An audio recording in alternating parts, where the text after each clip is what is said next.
My name is Joe Henry, aka the Royal Guard. I'm a professional basketball dunker coming out of London, UK. First got into basketball at the age of 15 when I changed schools. My school got shut down and I went to Greg City Academy, which was predominantly a basketball academy. And ever since then, I fell in love with it. I started playing 5-on-5 at Greg City, played at Hackney White Heat, was training with them. My transition from being a basketball player to being a professional dunker was off the back of getting invited to the dunk contest when I was in the BBL playing for Surrey. I remember it was the finals in Birmingham NIA Arena. I was going up against Smooth from Ukraine, and he done a dunk where he put the ball on the floor, flipped it behind over his back to an alley to catch it to do a reverse dunk off of one leg. I have never seen that dunk before. I looked over at Simon. He wasn't my manager at the time. He's been my manager ever since. But I looked over to him. I'm like, bro, who have you got me going up against what? I've never seen this stuff ever. But since then, that whole experience, being in the NIA arena, BBL, it was the BBL at that time, dunk finals, it was just electric. My basketball career, I feel like the whole career has been one big opportunity. I'm blessed to travel the world. I've been to 40 different countries. I got my name from Kyrie Irving. I got selected out of 16,000 people, Nike World Basketball Festival. Was a starting point guard, the only point guard from GB. And I got given the name the Royal Guard, given the fact that I was a guard, the Royal Guard, Buckingham Palace, you get it. Obviously, we won the game. I had the final shot of the game. Kyrie wrote it up for me against Team Anthony Davis. The whole of the Olympic team was there.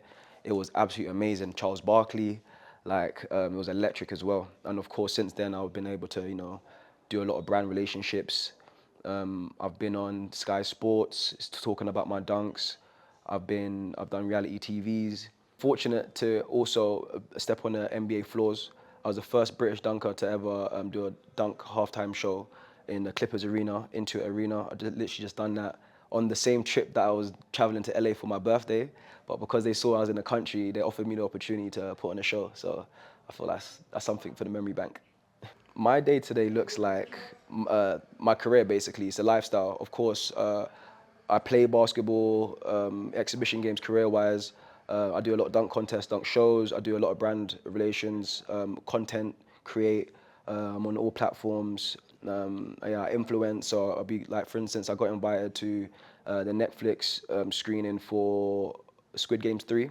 It was a whole experience. We stayed at the Corinthian Hotel, Netflix backstage, red carpet premieres and stuff like that. So outside of creating content, that's what I'm doing if I'm not traveling or in the gym. I think one of my best destinations, I've got so many. Like I said, 40 different countries is amazing. Okay, I've literally just come off a 3-week tour in Venezuela with the vice president. He's a great guy, by the way. Where we toured, went to the whole favelas. Done it from bottom to top. Touching, seeing the people in their home and how they actually live, opposed to seeing it on the internet, is it's a very different thing. To experience that, even the weather, how they live the day to day, the humidity that they have, the appreciation for the little things, it's something that I feel so blessed to be able to give. Outside of that, they're very talented. The food's great. The sun is not like the UK weather. So it's been absolutely amazing. And of course, more closer to home, I'm loving France, the Italy's. I even like India. India was amazing. I went to Hyderabad, courtesy of FIBA. I've worked with Nike, Adidas, Pumas, Reeboks, Under Armour, you name it, Jordan Brand. And I don't have to pay for trainers anymore. So, and that was something when I was a kid. It was a struggle because I'm coming from humble beginnings. So, I really do appreciate everything that's been given me.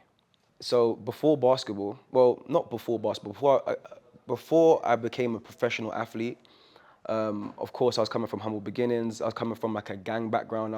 I spoke about it on Channel 5, Gangland. I was in to show that the transfer from me being on the roads and basically living two lives. And of course, something tragic happened where, it was just a big wake up call where I was like, I need to pick and it's not going to be that direction because I've got an opportunity here. So I just put my full time in training hard and making a better lane for myself and for my peers around me. Also, I got some future goals in terms of my performance. There's a few dunks I do want to put down on big stages.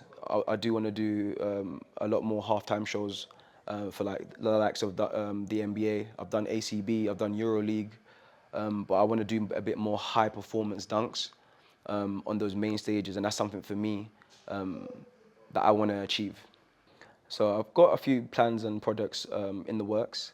I don't know if you know, but I've got my own jump program called TRG Bounce Code.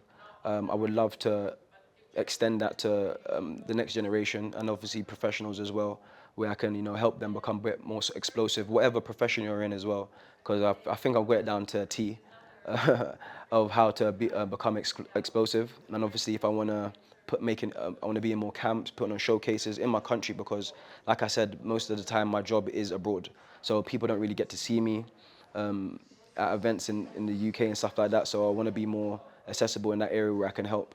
And of course, a lot of stuff comes off the back of that, but I can't really say right now.